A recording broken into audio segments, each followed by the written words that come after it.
So thank you and welcome to our track session. So maybe we will just get started. So let's welcome our first speaker, Dr. Nian from Clemson University, to make his presentation.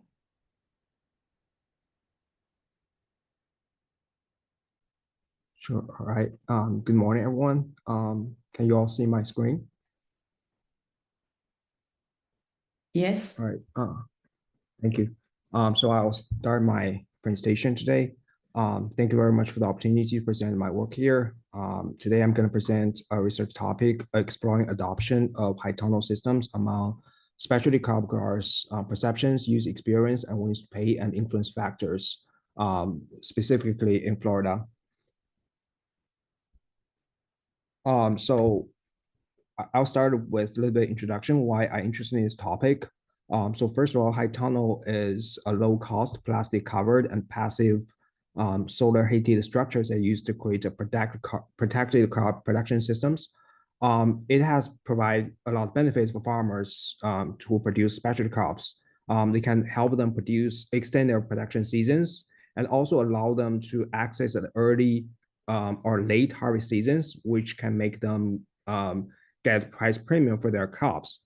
And also it might help producers to improve their crop qualities and yield through improved climates, water, disease, and nutrition management side things. And however, the adoption rates and what makes people's farmers, especially special farmers, interested in adopting these technologies is limited in the studying in the research. So it's interesting, and understanding producers' perspectives is very important to promote these high tunnel adoptions.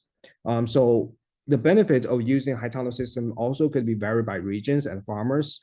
By far, there's a few research that I know focus on Middle West, but there's limited research focused on Southeast. And the Middle West and Southeast have lots of difference in terms of climates and growing conditions and the market. So in this study, we focus on Southeast, which is Florida, to focus on provide overall pictures of vegetable producers' attitude and use high tunnels. And we try to understand the producers' perceptions of the high tunnels, whether they're high tunnel kind of users or no users. We try to compare them. And also we try to examine whether there's a difference between producers' perceptions between producers who use high tunnels and not. And also we're interesting to investigate producers' willingness to adopt high tunnels and what kind of factors might influence their adoption decisions in Southeast. So to be able to answer these questions, we conducted a survey in Florida among the vegetable producers. In this survey, we focus on understanding producers' perspectives, attitude, experience, and decisions to use high tunnels. So there are 4 sections in the survey. The first section, we focus on people's perspectives of high tunnels, understanding and perceptions. In the second section, we focus on their decisions and willingness to pay for high tunnels. And third section, we try to collect farmers, farms, and social demographic characteristics. And then for the last section, for producers who use high tunnels, we have small section to try to understand their using experiences of high tunnels in terms of what high tunnel systems they use and what kind of crop productions they are conducting in the high tunnels. And then we distribute a survey among Florida vegetable producers using a kind of mixed method following a Dillerman 2014 book. So there are 2 versions of a survey. First of all, we have an online version of survey that distributed through Qualtrics. We recruit our participants through email address collected from agriculture marketing companies and the USDA Organic Agriculture Database and the extension specialist in the state. And also we have a paper version of surveys going on using mail and face-to-face recruitment method in the extension event and the farmers market in Florida. So when we're doing the paper version survey, we have a cover letter that inform there's existence of online version surveys going on. If they have already answered the online surveys, we ask them not to participate in the paper version surveys to avoid the situation that one producer can answer multiple surveys. So after that, we start our statistical analysis, pretty simple and basic analysis. We first try to understand than people's perception of high tunnels. So there's a series of questions asked their agreement in terms of different statements that we created by talking with the crop scientists and also from the from the USDA websites that list the benefits of high tunnels. So we measured them in the 5 Likert scales, and then we tasted. We kind of did a descriptive analysis to just put them out, and then we tested whether high tunnels users and non-users have different perceptions. Use a chi-square test, and also for the factors affecting high tunnel use, we basically have 2 models. One is whether people use high tunnels or not. We use a probability regression model because the dependent variable is binary there. And then for the second part, we ask what factors influence how much they're willing to pay for high tunnels, because the dependent variable is a kind of continuous variable. So we use the multiple linear regression model to answer the questions. So next, I will jump to our result. The first part of the result is people's perception of high tunnels. We basically have different aspects of high tunnels. First part is crop management side. So as you can see in these 2 graphs, one is statement for whether high tunnels can reduce nutrient loss and improve nutrition use efficiency. The second one is whether they can reduce energy use by providing consumers with local source and fresh produce. And those statements are got from the USDA websites that covers high tunnel initiatives. Basically, we have 2 figures here. The blue figures represent high tunnel users, and the orange bars represent high tunnel non-users. So when you look at those 2 management sides, seems most large part of our participants have the positive perceptions in terms of these 2 aspects high tunnels. And interesting, you see the blue bars and orange bars kind of similar. And we did a chi-square test. There's no statistical difference in terms of this 2 statements. And also the next 2 statements are whether high tunnels would reduce the risk of crop loss caused by severe weather conditions, because high tunnels can provide a protected environment for crop productions. And the second one is whether high tunnels can improve air quality through the reduced transportation inputs. As you can see, still there's not large difference between high tunnel users and non-high tunnel users in terms of these 2 aspects of high tunnels.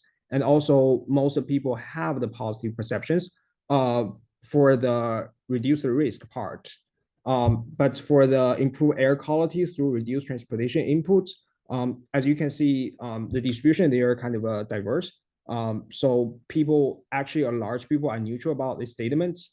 A lot of producers are neutral about these statements. They don't think it's quite important that high tunnels can improve air quality through this reduced transportation input. So next part is crop production outcomes. As you can see, one is crop quality, one is crop yield. Still, a large part of producers perceive that high tunnels would improve crop quality and crop yields. And the high tunnel users and non-users are no different in these 2 statements. So next one is economic outcomes. So we ask whether people think whether high tunnels can be a major contributor to their farm's current financial profitabilities, and whether it's important for them to adopt high tunnels so that will make their farm operations competitive. So as you can see still here, most producers have the positive perceptions about high tunnels in these 2 aspects. And there's no statistical difference between high tunnel users and non-users. So that's perception part. So next part is what kind of styles, what kind of high tunnel using experience people have. So first one is high tunnel styles. Basically, there are 4 styles of high tunnels majorly used in the US. One is Caterpillar tunnel, one is Gothic type, and the multi-base style type, and the Quincy style type. So as you can see, people are pretty diverse in different styles, but a large amount of people are using a Quincy style, which is kind of a little bit different from other studies conducted in Middle West. The major reason is in the Middle West, most people actually use a Gothic style. One benefit of that style is how people can prevent the snows kind of stay in the high tunnels. The structure, their top is Gothic-like style. They can help prevent the snows stay in the high tunnels, make the structure unstable. But in Florida, there's basically limited people actually experience the snow situations. So it makes the Quincy style is more popular among producers.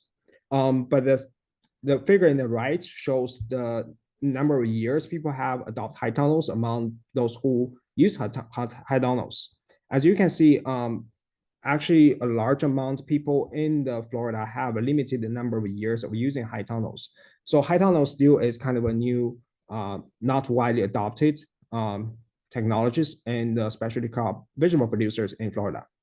So next part is willingness to pay for high tunnels. So based on our elicitation methods reviewed by our producers, on average in our surveys, people are willing to pay 4.3 per dollars per square feet for high tunnels on average. But when you compare the cost, kind of a cost we estimated by using representative farm approach, the high tunnels average high tunnel construction cost right now ranges from $6, about $6. So as you can see, there is a gap between people's willingness to pay and the actual high tunnel construction cost. So there's an indicator that the high cost of high tunnel construction could be one factor might prevent people's adopting high tunnels. So next part is results. What kind of factors affect people's using high tunnels? The first dependent variable is using high tunnels, people's actual decisions. So we run regressions basically have three types of variables. One is policy variables. The second one is farm characteristics, and third aspect is social demographic characteristics. I would like you to focus on those the tables on the with a red box here. The first one is awareness NRCS subsidy programs. As someone you may know, there's a NRCS subsidy programs to help people subsidize their high tunnel construction cost offered by USDA. So as you can see, that variables is significant and have the second large magnitude in terms of average margin effect. So as you can see, the policy variables their awareness of these subsidy programs could be a major factor influence people's adopting that. In terms of farm characteristics, as you can see, farmland ownership as cooperative is also positive and significant. Meanwhile, the farm size is small, negative, correlated with people's adoptions. So the smaller size farms are more likely to adopt high tunnels, and farm sale values is positive, significant, which means when farmers have the large farm sales values, and meanwhile their farm size are smaller, they are more likely to adopt high tunnels. However, in terms of farm experience and their market channels, seems those factors are not correlated with farms adoptions. And then in terms of social demographics, as you can see here, when farmers are not Hispanic and they are white, they have higher education levels, they are more likely to adopt high tunnels. Those people's actual adoptions. The second model we run here is people's willingness to pay, is kind of people's preference for high tunnels. Not necessarily what's the actual use, and also but just focus on willingness. So when we talking about willingness to pay for high tunnels, we run a regression using the same variables. Interestingly, you can find there's non-variables as statistically significant here. Seems like farmers' characteristics, policies, and their social demographic variables are not correlated with their willingness to pay. So if you combine these two regression results here, as the result is when people's willingness to pay seems there's no difference in terms of people's willingness to pay across different types of farmers. But however, when you look at people's actual adoptions decisions, their actual adoption decisions actually related with their awareness of policies and also a certain farm characteristics and social demographic characteristics. So with that, I will conclude my presentation here. So concluding basically is we find the producers tend to have the positive perception of high tunnels, and there's no large difference between high tunnel users and non-users. And then people's knowledge of USDA and NRCS subsidy programs actually is a large incentives for producers to construct high tunnels and actually adopt high tunnels. And farmers who have a smaller size farms and they have high farm sale values also tend to use high tunnels. And producers' education levels and their other demographics might also correlate with their actual adoptions, but their willingness to pay actually are not varied by farm characteristics.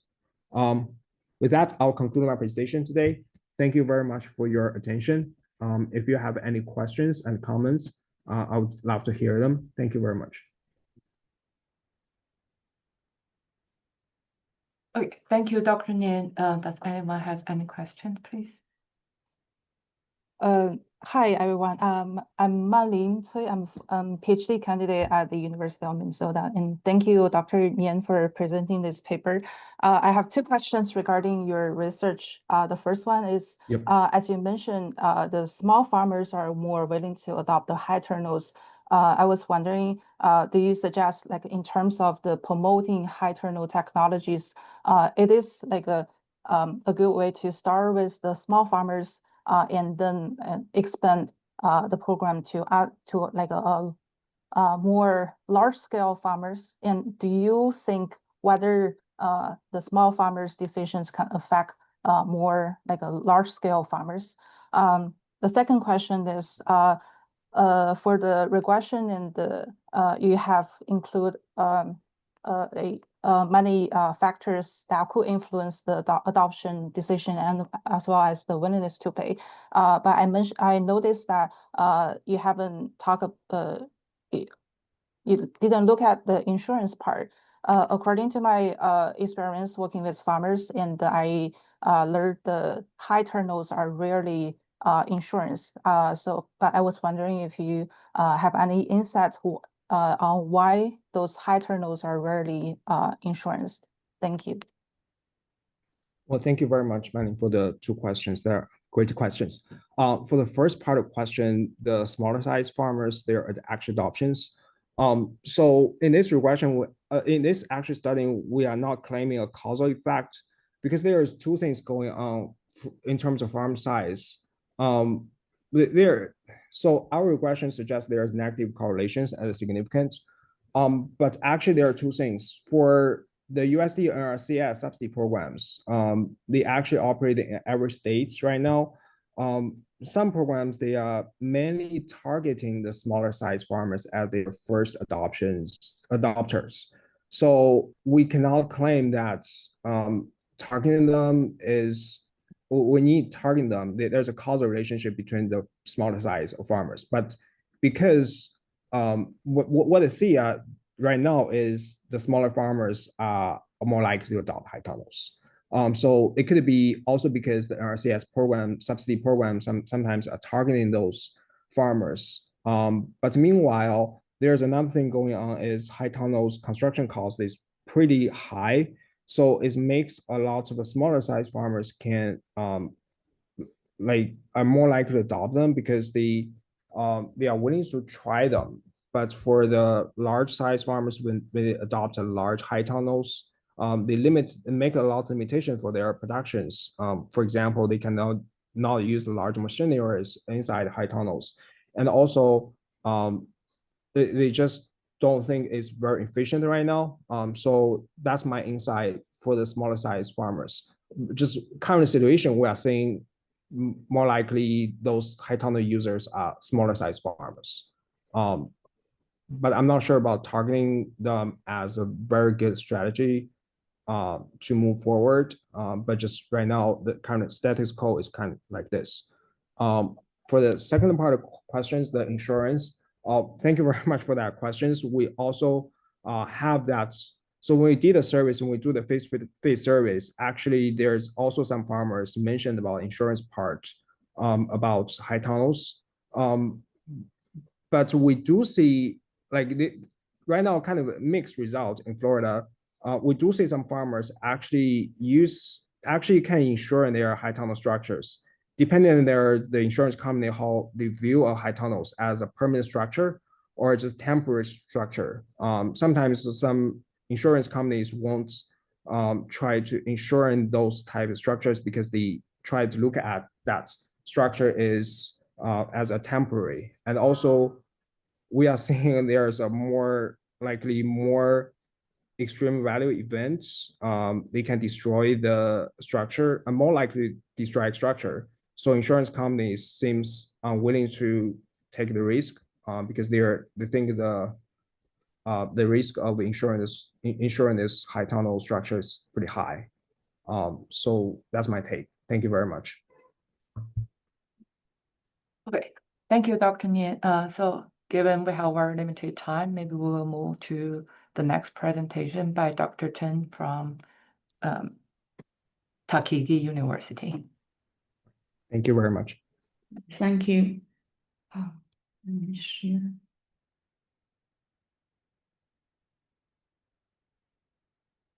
So can you see my screen? Yes, but it's in the other side. Okay. I Maybe. need to go. Yeah, so does it look good? No, can you switch it to be the presenter side? Okay. Now I think it's presenter, like swap display. Yeah. Does it work? Thank you. Okay, great. So firstly, thank you so much, for everyone being here to show your interest in our project. I'm Ritin, I'm assistant professor of agri-econ from Tuskegee University. So our project is on the cost-benefit analysis on dried tomato. So I'm working on this project with my student, Dr. Nian, Dr. Higgins, Dr. Abadi, and Dr. Motley. So here is the outline for this presentation. So firstly, we start with the introduction of this project. So I would like to talk a little bit about why greenhouse. So the greenhouse has become more and more important in modern agriculture. So as shown in the red figures, we can see the number of the greenhouse operations volume have increased by 56% from 2029 to 2019. It might be because greenhouse always offer many advantages compared with the traditional open field farming. So it can provide year-round crop production by controlling environment and resulting in a higher yield, so that the land and water efficiency will be improved.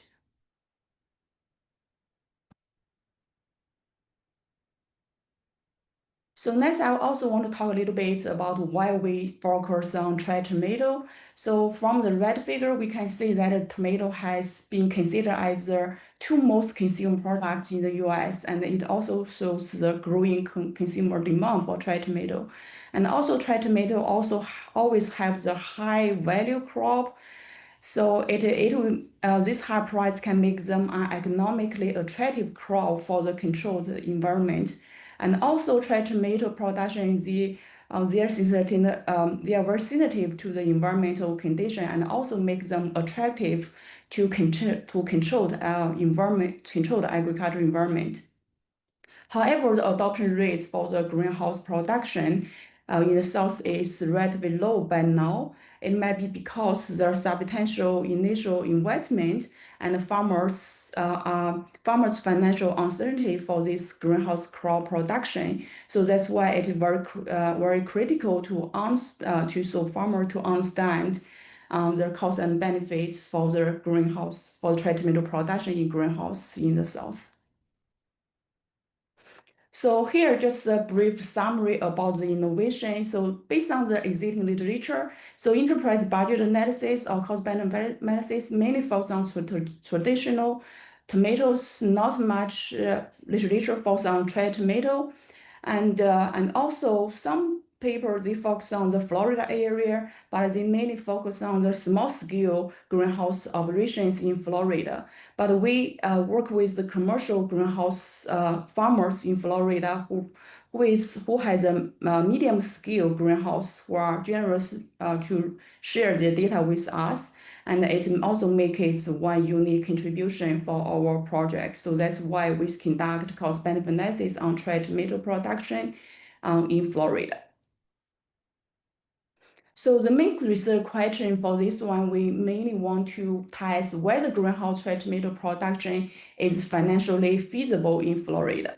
So there are two specific research objectives. Firstly, we try to identify the key cost factors and then establish enterprise budgets based on these key cost factors.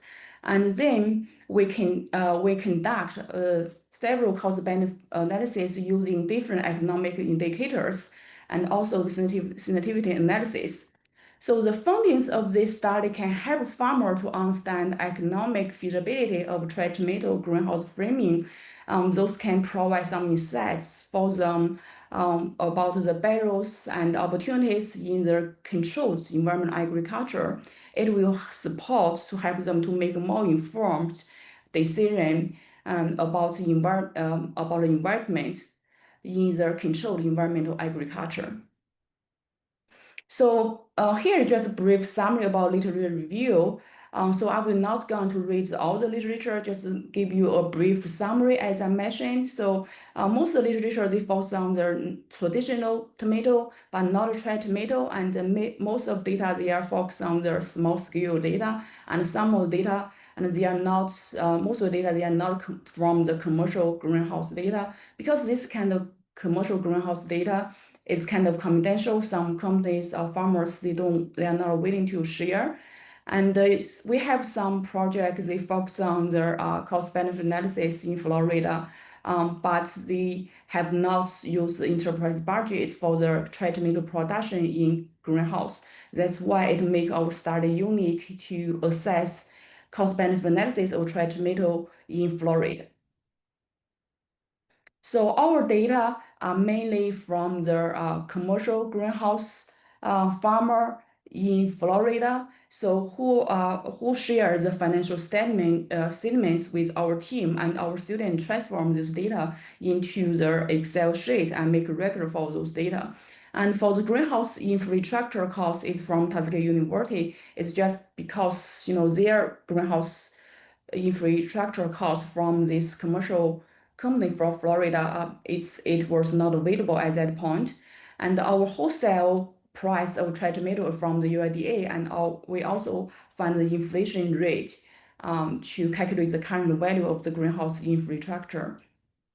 After we fill in the enterprise budget Excel sheet, using data from different sources, we conduct several rounds of informed interviews with the farmers from this commercial farm, and talk with their accountants and also some experts from both industry and academia to ensure that all our figures in the enterprise budget are reasonable. And our data framework we focus on 2024. So we develop an enterprise budget for this trade tomato production in greenhouse in Florida. It has 8 sub Excel sheets. It includes the introduction of this project, the budget summary, and variable costs includes the material cost, labor cost, operation cost, and the fixed cost is mainly from the greenhouse infrastructure, and the cost benefit analysis by calculating break-even price and cost-benefit ratio. And then we also conduct the set of 2 sensitive analysis showing people the profit changes when their trade tomato price change or sale quantity changes, and also another sensitive analysis for the project by showing people the profit of this operation at a different interest level and different greenhouse infrastructure costs. So regarding the methodology, so firstly, we calculate the cost greenhouse infrastructure. Since our greenhouse infrastructure cost is from the Tuskegee in 2029, so that's why we need to consider the inflation. And the total cost for the greenhouse in 2024 for the Florida, it equals the annual depreciation expenses plus annual interest payment. And this depreciation expenses equals the original asset cost minus salvage value. We assume it is equal to 0 divided by the lifespan of this greenhouse. And then we calculate total interest by using the total loan payment minus the total principal. And for the cost-benefit analysis, we have two indicators. The first one is cost-benefit ratio. It equals total revenue divided by total cost. If this ratio is smaller than 1, that means this operation is experiencing economic loss. If this ratio greater than 1, that means this operation brings some economic profit for the farmers. And then we calculate the break-even price equals the total cost divided by the sales quantity. It shows the minimum cost to cover minimum price to cover all the cost for the farmers. And at the end, we conduct a two sensitive analysis to show this greenhouse farmers' profits at different market price, different sales quantity, and also their profit at a different interest level and different the price of the greenhouse infrastructure. So firstly, I would like to show you the brief summary about this enterprise budget. So firstly, you can see we have the size of this greenhouse. It's about 18,000 square feet, and harvest week assumes 39 weeks. And for this enterprise, this summary, it includes the variable cost, fixed cost, and the total cost. For the variable cost, the first one is the materials cost. Material costs mainly include transplant costs, cell trays, medium bags, fungicide, and the nutrient mix, safe straps, and some beans. So for the labor cost here, we include we consider all the labors needed for the production, package, and harvest. And then we also consider the operation costs. Operation costs, it includes the electricity, gasolines, and all the expenses about the operation farmers overhead. And we also have some R equipment and supplies. And for the fixed cost, it's mainly from the infrastructure of the greenhouse and the environmental control. So you can see here, this non-cash cost is the depreciation cost. We calculate the first, and then we have some environmental control equipment about irrigation, about the air quality monitor.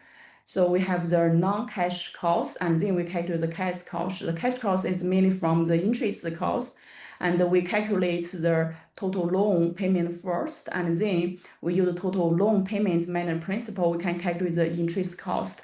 So this interest cost as a cash cost plus non-cash cost, and also plus the fixed cost for the farm overhead, we can calculate the total fixed cost for this greenhouse operation.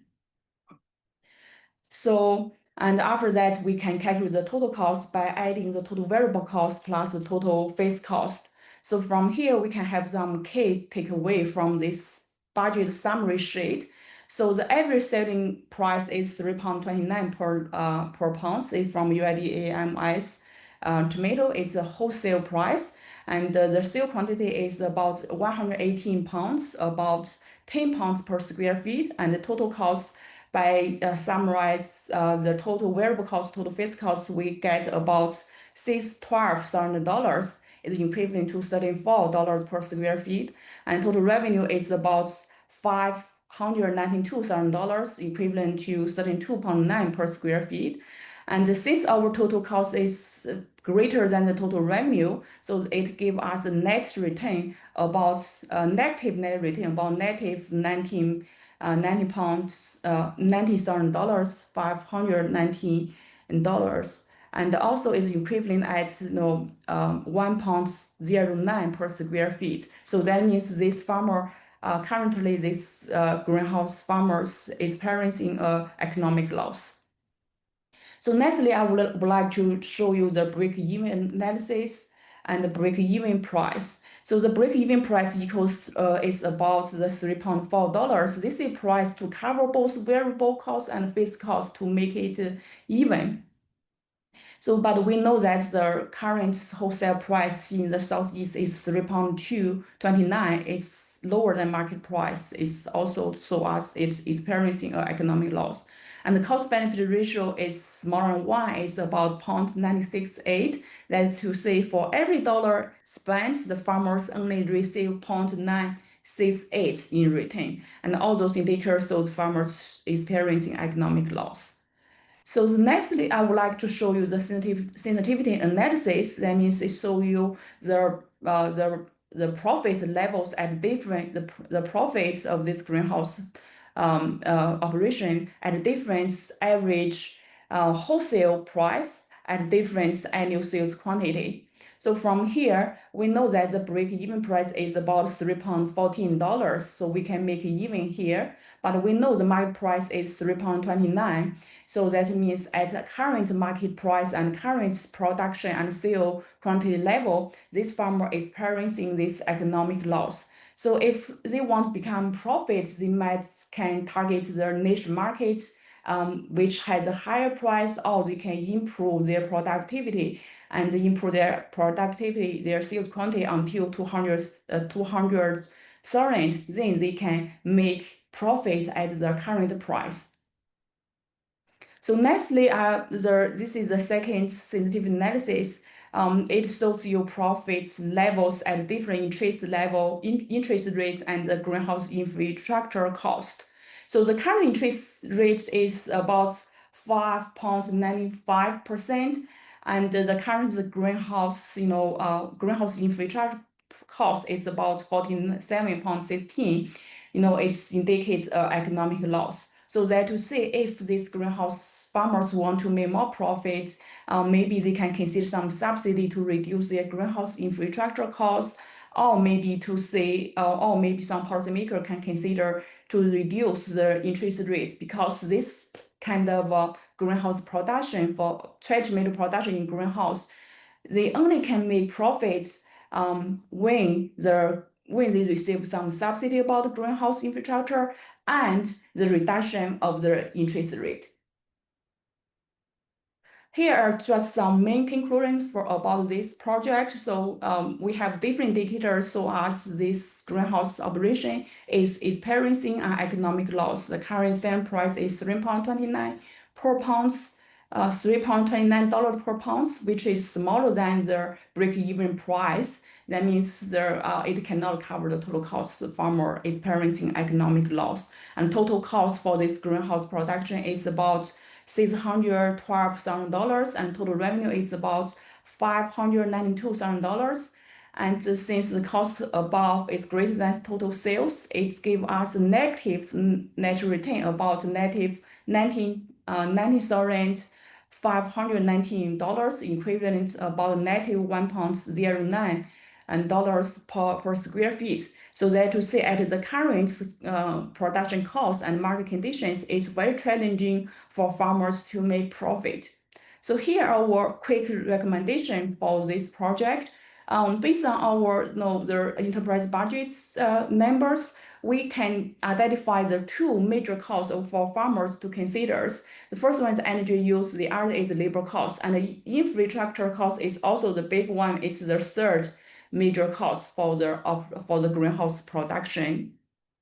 So maybe they can consider some technology to improve the energy efficiency, to reduce energy use, or they can consider some AI for the automation, for the harvest, for example, to reduce the labor costs, because there are two major costs for the labors.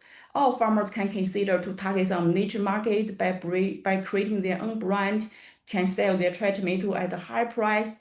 And also our sensitive analysis of about the greenhouse infrastructure cost, it shows us that if we want to make this greenhouse operation profitable for farmers, it's important for policymakers to design some subsidy and grant to reduce the greenhouse infrastructure cost. And for the future research, we in our team, we are studying on 9 different type of technology, and we want to start on feasibility analysis about this, new technology. So sorry. Also, I would like to, so this project will receive the funding from UID NIFA SAS, and I also want to show the special thanks to the farmers and greenhouse operators who are generally willing to share their confidential data with us, and also this project have been supported by the interdisciplinary teams from Auburn University, and also we received the feedback from the greenhouse production teams at both Auburn and Tuskegee universities. So take any questions? Okay, thank you, Dr. Chen. Any questions? Hi, it's me again. Thank you, Dr. Chen, for presenting your work. It's a lot of work in organizing all the data and construct all the tables. I have one question regarding the wholesale price. Since I was wondering what are the major market channels for your commercial greenhouse farms, because the wholesale price is generally lower than the retail price. Since you're collecting data for enterprise budget, do you have information on how much they sell at? Yeah, that's a very good Thank question, because we did think about that when we conduct the sensitive analysis and try to calculate the total revenue, right, for the greenhouse operation. We see whether we want to go with the wholesale price or retail price. We talk with those experts. It seems because it's a medium size greenhouse, so that's why we think the wholesale price might be more reasonable. So that's why we get this wholesale price from UID for the southeast region. So for the retail price, honestly, I need to double check about that. I'm not sure about the exact number, because the number changes, in different regions, even when time changes. Yeah, I have not, received that data. I have not, accessed the retail data after we determine we use wholesale price for trade tomato. And Dr. Yan is one of the co-authors here. So if you have some different thoughts, feel free to chime in. Yeah. Yeah, sure. I think the farmers we talked to is one of the large farmers in Florida. They basically their market channels, they are selling to the grocery stores. They are doing contract with grocery stores. That's one reason we use the wholesale price for the basic analysis.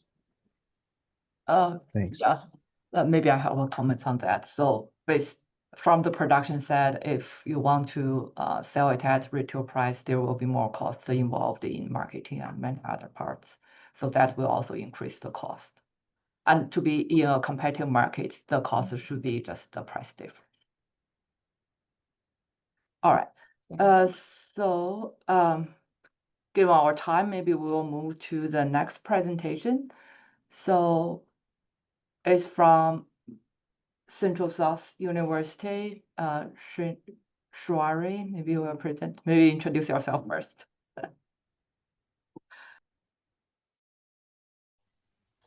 Hello, everyone. Thank you so much for giving me time. And I could say good evening to Chinese friends and good morning to the scholars abroad. I'm Riyaz Shinwari. My Chinese name is Liu Chi, and I'm a postdoctoral researcher in Central South University. And I have to present my work here. Thank you. Yeah, can you share your screen, please? I don't have the slides Yeah. for me. Can't do it. Yes. Okay. Also, okay. Window, yes. And then share. Is it okay now? Is it fine? Hello? Yeah. Okay, go to the presentation mode. Okay, presentation mode. You just click, move a little bit rightward and then clicking. So it's on the, it's this one? Yes. It's fine? Yeah. Give us a second. It should be coming, but it got freeze.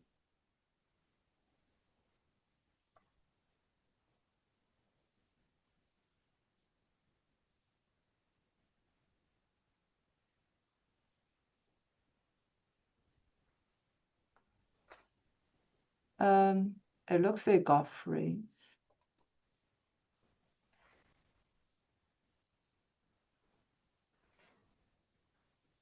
Can anyone else see it?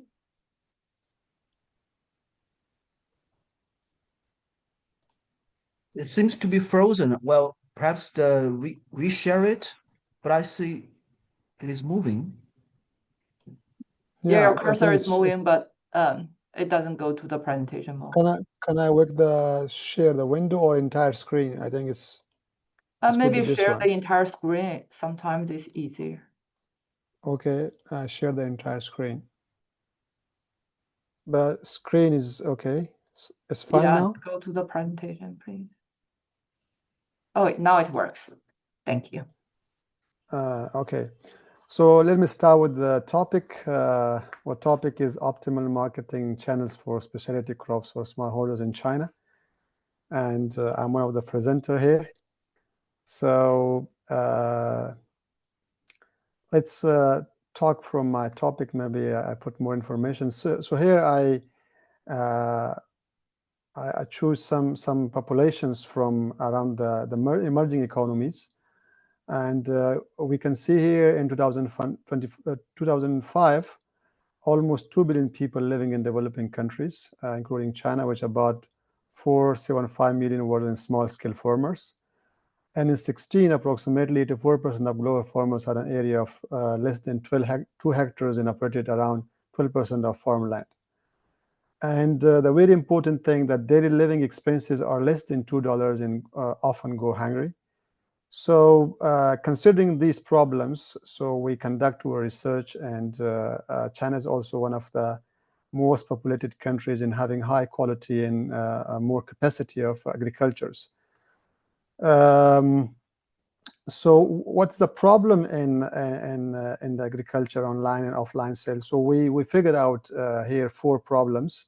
The one is faced with difficulties with like remote areas, location information asymmetry, high transaction costs, and local lack of business skills. And the second is connect to market access, such as repairing roads, infrastructures, market information acquisition, and like SMS mobile, and also business models, and also still have issue with lack of external option bias, risk aversion, impedance, and higher transportation costs. So these are the problems that China is currently facing with the smallholders facing to make online sale or offline sale. So here is some information about China and about the small farmers that is still in Chinese. They didn't translate that because some websites, official websites. And here are some previous work about the small farmers and their online and offline sale. We can see like in 2007, it's published by Quarterly Journal of Economics, ICT, and the small farmers and technological innovation, online agricultures. So these are some previous work published by the same area. In this slide, you can see here China unique research background. Like the country is large with 1.4 billion people with lots of land, but there is still small farmers. E-commerce is developing. Government gives special attention to the farmers and their retail market. And if we can see the trend, the urban internet users, the rural internet users, and the online, because ICT or the digital infrastructure is highly developing in China compared to other developing countries or emerging countries. So that's also one of the factors that can strongly affect the offline and online sale. And if you can also see from 15 to 22, the grains, vegetables, and fruits in China is also increasing. And here, this is the last slide. If we can see total online retail sale of agricultural products in billions, it's consecutively increasing from 18 to 22. Moving ahead, so what's the question here? What is the impact of marketing channel selection on smallholder farmers' value creation, and what factor shapes their channel choice? Like through which way the farmers should sell there, and what is the factor that they can choose different channels, and what different channels can help them to sell their products. So we have this main question, such as like Taobao or maybe Pinduoduo or some other online platforms in China that's officially using for the online sales. So does marketing channel choice affect smallholders farmers' value creation? One, which marketing channel is the most profitable for smallholders, and what factors drive or constrain their marketing channel selections? So these are 3 sub-questions that we will answer in this research. So for answering these questions, we combine theoretical plus quantitative empirical analysis product level study, and the second theoretical for econometric empirical analysis firm level study. So we use these 2 kind of things, product level study and firm level study for these questions. Here, if we can see, this is the world top fruit producer and consumer, but in each graph, in each product particularly, if we can see apples, China is on top. Walnuts, China is on top. And kiwi fruits, China is on top again. Peach and other is also on top. And sweet potatoes also on top. So it means China is sometime even crossed the other developed countries, the United States of America and some other countries. So it means countries emerging, but their production, their online sale level is crossing the developed countries around the world. So this is also one of the motivated factors that we are going to consider for this study, and want to find a solution for that which channel is best for the small foreigners in China. And here is the smallholders farmers in China, that which channels and how they approach to the market. There is some, for example, produce brokers, wholesalers, village collectors, and traveling traders, farm organization, agribusiness, and then they go to national wholesale market, and then regional wholesale, and then Tiantao wholesale market, and then online or offline. So this is then reach to the consumers. So this is a kind of the flow for the smallholders in China. Here is some picture that they traditional e-commerce was social e-commerce in China. I mean, maybe we almost all of us like know the platform here is like how it's easy for the farmers and how the consumer can get the different product with different prices. Here I include some basic information for traditional e-commerce with social e-commerce.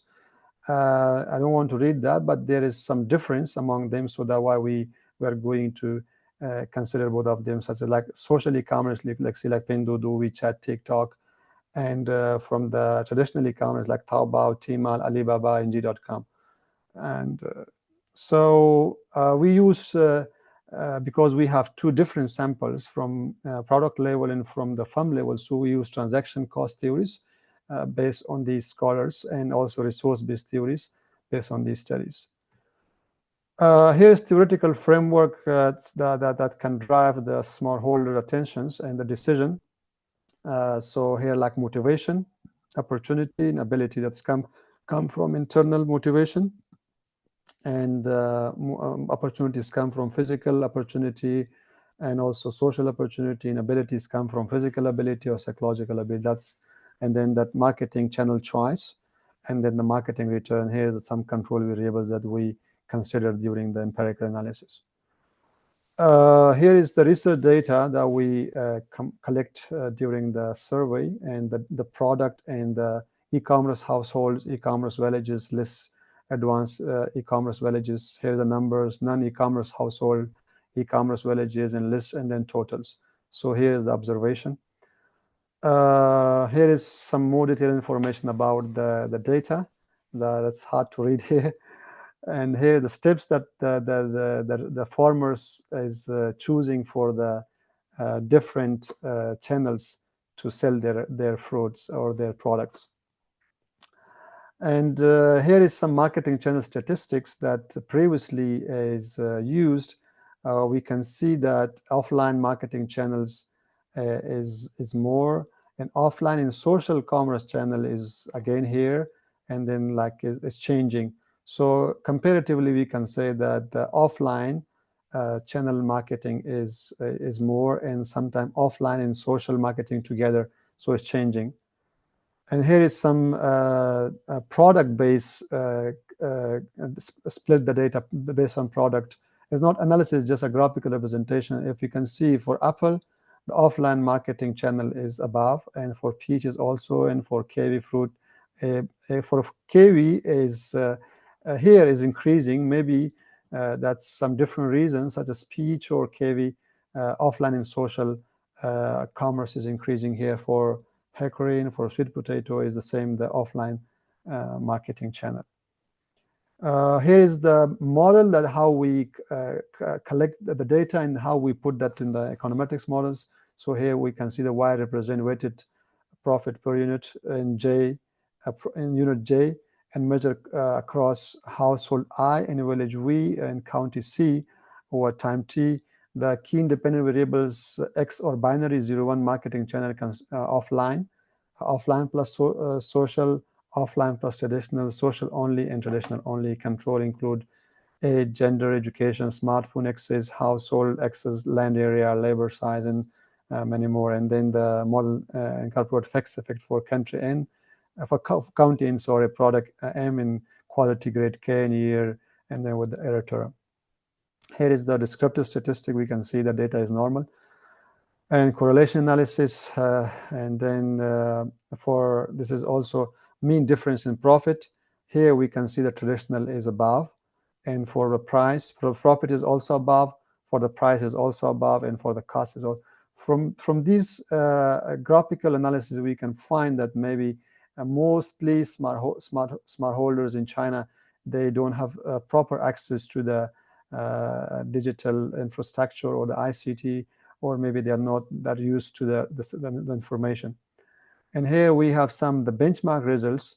Still, the traditional model is above the 10%. And combinedly, profit premium was baseline offline.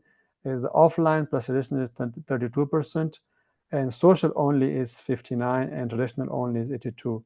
Group comparison is also here. So from the graphs, we can easily understand that the traditional channel is more useful in China in this survey.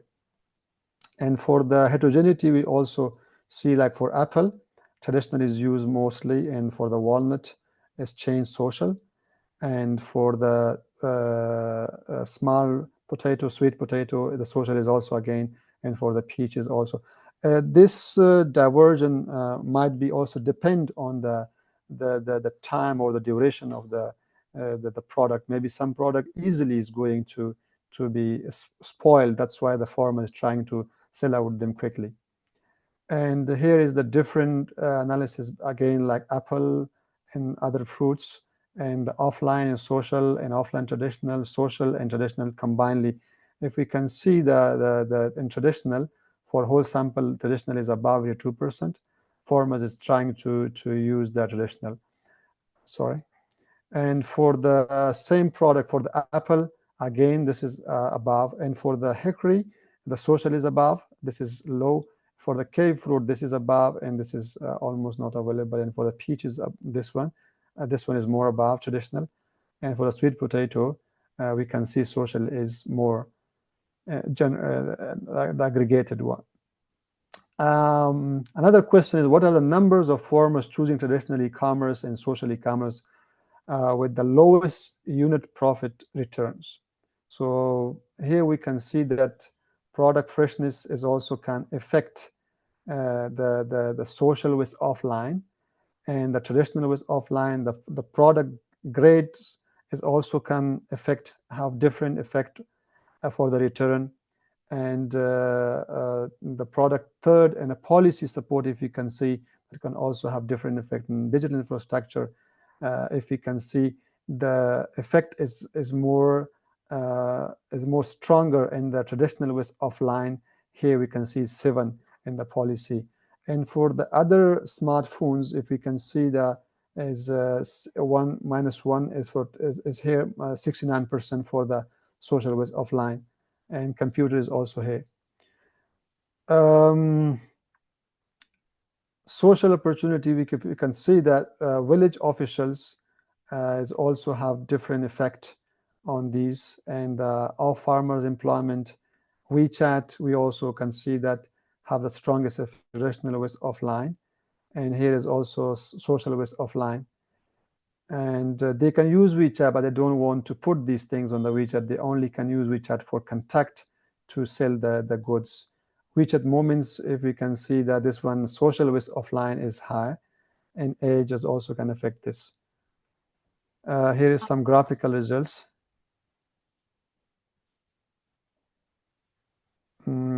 marginal mean effect is also, we can see is a 59, 69 for different products. And for digital infrastructures, we can see the marginal effect here is for all products is different, like social, online, and offline. It's a bit long, sorry to skip that. So what's the main finding of this? So we find from this research that the traditional marketing channels yield the highest unit profit returns, followed by social media marketing channels. And the second analysis revealed a clear hierarchy in marketing channel profitability compared to offline channels. Traditional only channels deliver the highest premium, 82%, followed by social 59%. And offline traditional 32%, and offline social 7.1%.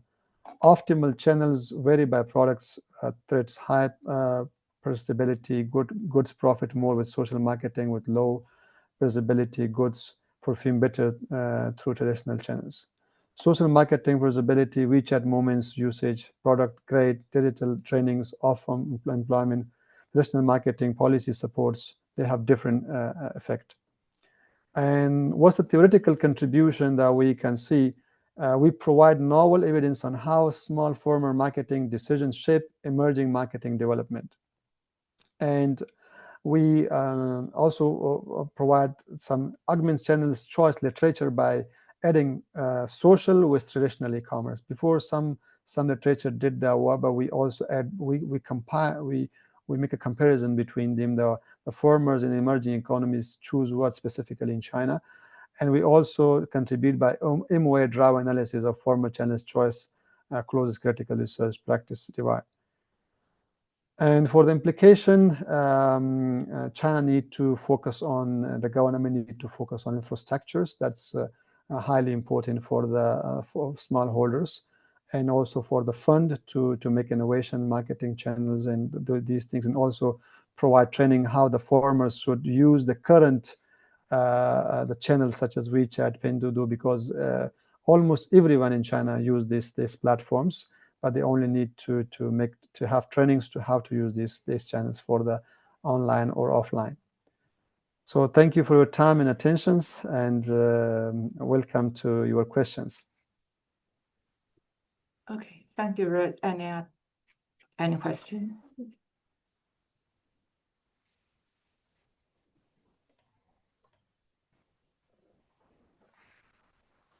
All right, then maybe let's just move to the next presentation. We are almost the time. Okay, so let's now welcome Dr. Zhang from Shanghai Jiao Tong University to make his presentation.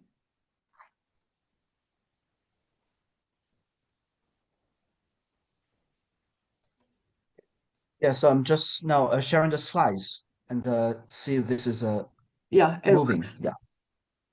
Yeah, thank you. Yeah, thank you, Dr. Fei, and also online audience. Yeah, and previously I see that the Central South University presented a research looking into the e-commerce, especially looking into a lot of the social apps. I think that's very interesting. And for now that I will present something else, which is about the potential, the mitigation potential of smart agriculture. And we pay attention to special crop production. So I think previously several presenters have introduced to us that what kind of benefits we could potentially obtain from smart agriculture, especially the controlled environment agriculture, such as addressing the challenges of climate change, dealing better with the climate extremes, and also it potentially improve the total factor productivity in agriculture. So those are the benefits.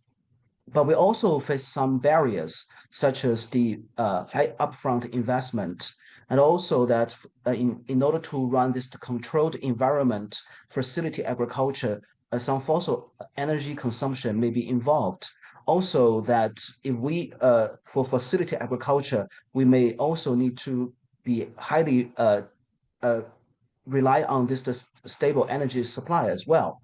And today we shall look in particularly looking into the photovoltaic facilities hopefully that with the hopefully with this the solar panels that we shall be able to avoid heavy reliance on fossil energy based facility agriculture.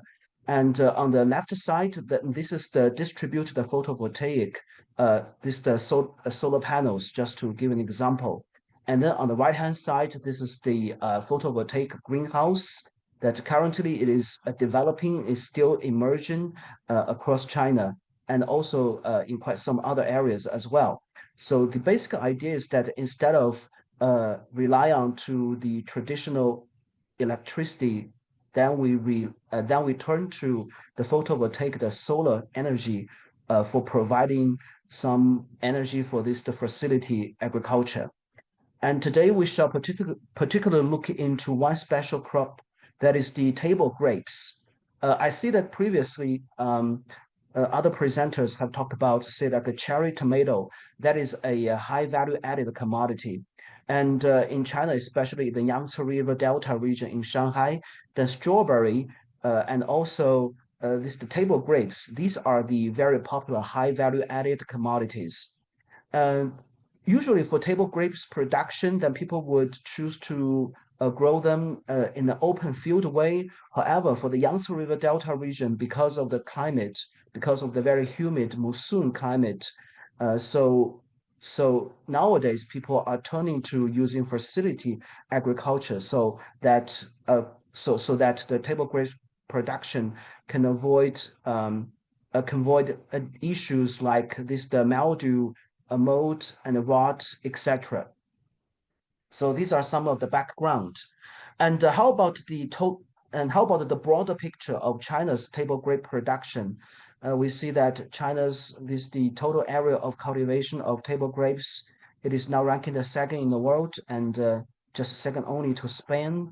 And also for this, the output has been consistently ranked as the first in the world since 2010. So there is really a lot of production of the table grapes going on. Here then we particularly pay attention to the table grapes. There are also the grapes being produced for making the wines, and those are usually more popular, like in Europe and also in the United States.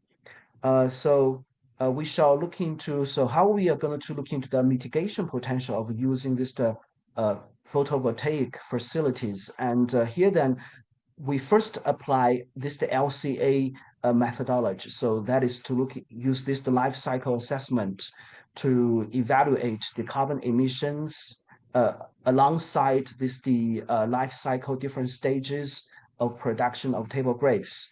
And also we look into several kinds of production mode, including the open field grapes and a simple greenhouse grapes, continuous greenhouse, and continuous greenhouse grapes using the photovoltaic solar panels. And also we have another type of production mode, that is the improved ones. When we are talking about the improved ones, we're particularly talking about using the grapevines and transforming that into the fertilizers for further use. So this is how we are going to compare different production modes. Oh, excuse me. And next, then hopefully then this slide helps illustrate our ideas better. On the left top, this is the open field grapes, and then we have the simple greenhouse, simple greenhouse. And this one that you see that the construction material is just bamboo. You simply bend the bamboo, and also with the fumes. So this is the simple ones. Then the continuous ones, then the construction materials would involve more of the steel structure, and potentially they would also need to rely on some of the electricity to operate for the daily operation. Then we can certainly add some of the solar panels just onto the continuous greenhouse. And we can also do some of the improved ones, such as having the grapevines transform that into fertilizers. And for the LCA result, then this is some of the results we obtain. We see that for the open field ones, then for each mu, so 1 hectare equals 15 mu. And for each mu area and per year, then for open field, we would have like 1.89 and then times the 1,000 kilograms of carbon dioxide equivalent. Then for the simple ones, then it will be much lower. This is because when we are using the bamboo as the materials, it really helps avoid a lot of these construction materials embedded carbon dioxide emissions. And also when we are using this simple greenhouse, we can improve the yields and also and also have a better photosynthesis for production. So that's why this one is much smaller. Then how about for the regular continuous greenhouse? Then it's going to be a little bit larger. However, this one still is less than the open field. Then for the ones with the solar panels, then it's going to be 1.37 times 1,000 the kilograms of carbon dioxide equivalent.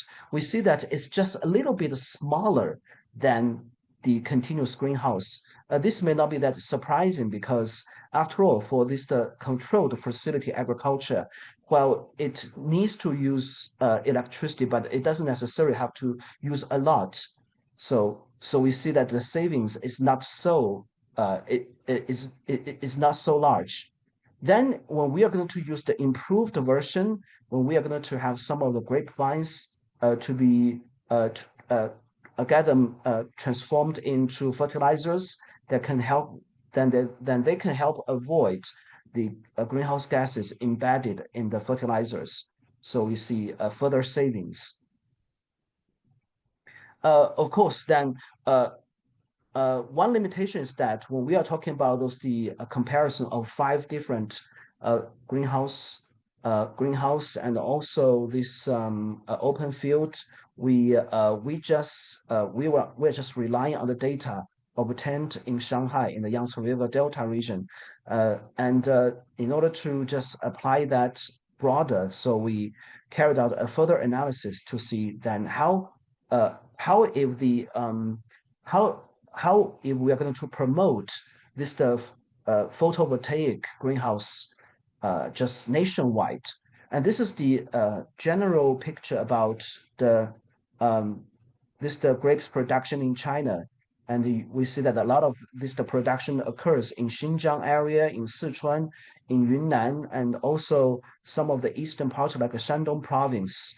So this is the general geographic distribution of grapes production.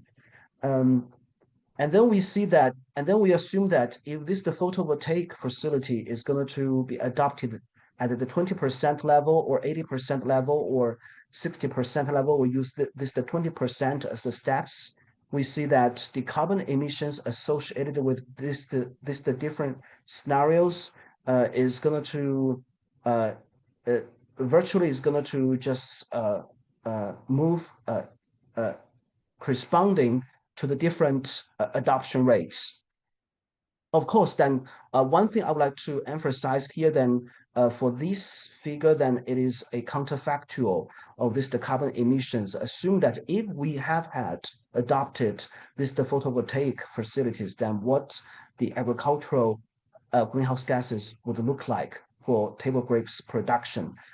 You see that the time period runs from the late 1970s till the 2019.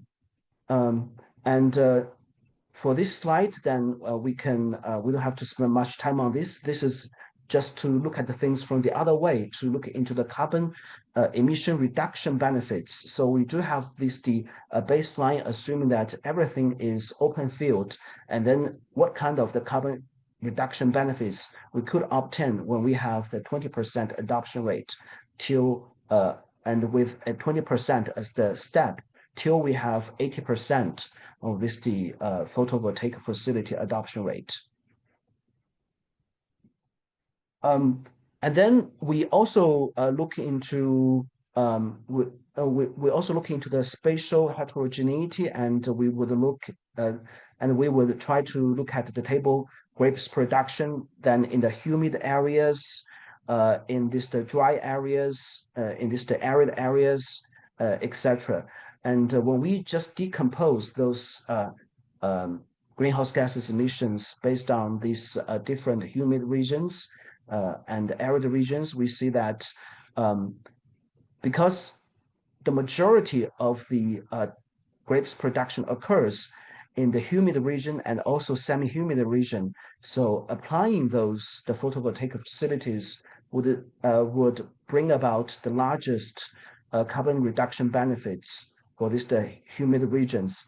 And then for the dry regions, even though Xinjiang Autonomous Region is seeing the largest amount of grapes production at the province level. However, that basically for the arid region overall, that their production level is still is basically still not so high, and so we see that the carbon reduction benefits wouldn't be that high either.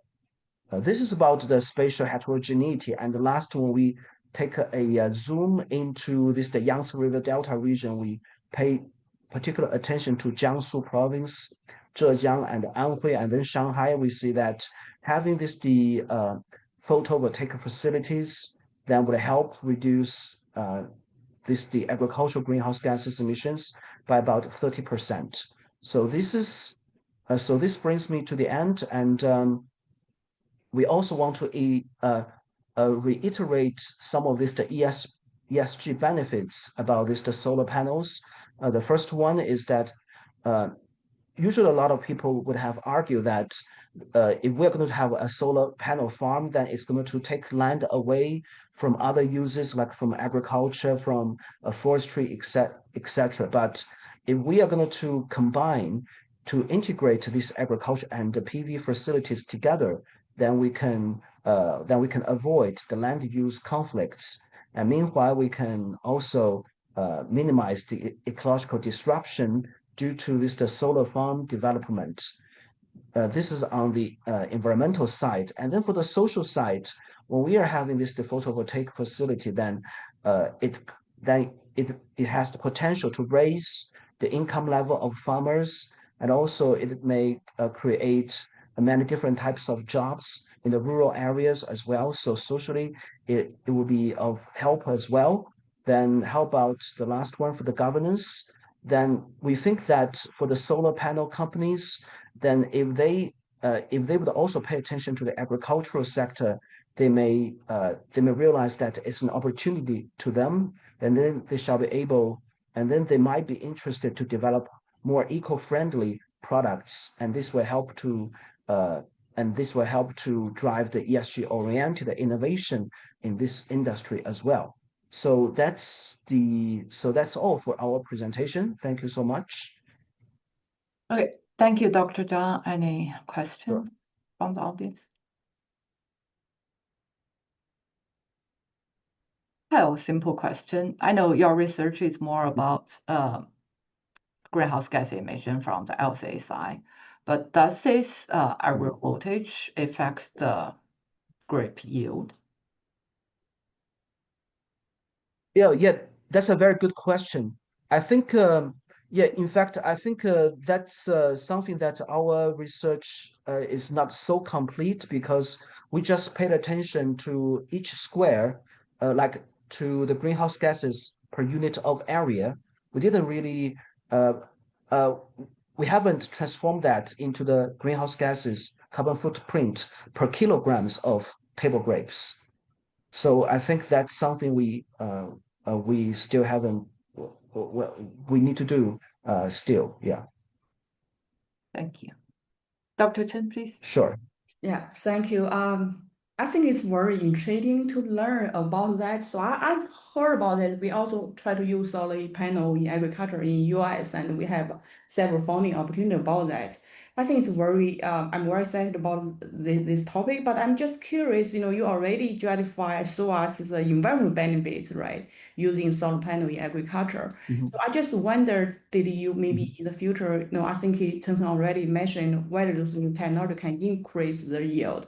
So my question is that I want to take it a little further. Whether the technology can increase farmers' profit? So that's the first question. The second question that because you already saw we have the evidence, environmental benefits of our carbon reduction from this new technology of applying solar panel in agriculture. But how we can incorporate this environmental benefit in the decision making, maybe for farmers or some policy holders?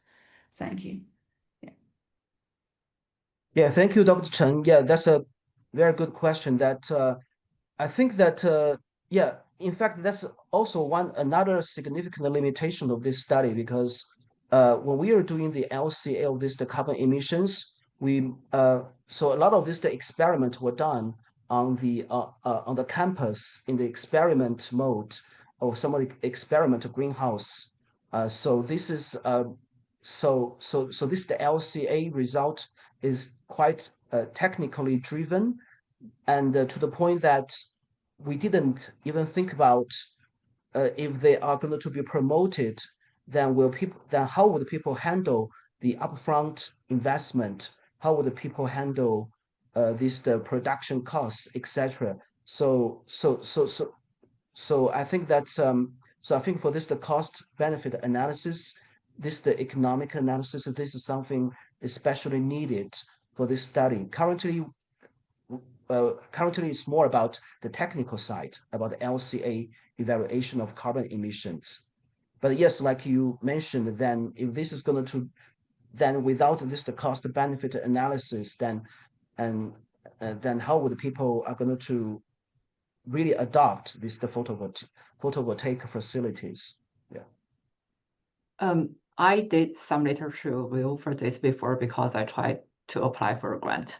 Well, didn't get it. So like the literature review sometimes will say the farmers can sell the electricity generated to the grid, so they can get some profit from that side. But on the other side, because I did literature for open field like wheat, so in the wheat case, they increased the operational cost because like some machine they used before may not able to use it, and then the space is smaller, so operational cost may got increased. So it's kind of trade-off issues. Yeah, so I also want to share something I observed. I saw we have farm to install some solar panel on their farm. So they can use electricity. That's the direct benefit. So I just wondered because we all know there are environmental benefits for this new technology. So how we can incorporate this part to promote maybe some subsidy program or something. Yes, I think it might be intriguing to see how we can incorporate this environmental benefit to some supporting policy, right, nationally. So in that case, maybe it can make it more economic feasible, improve the feasibility for farmer to adopt.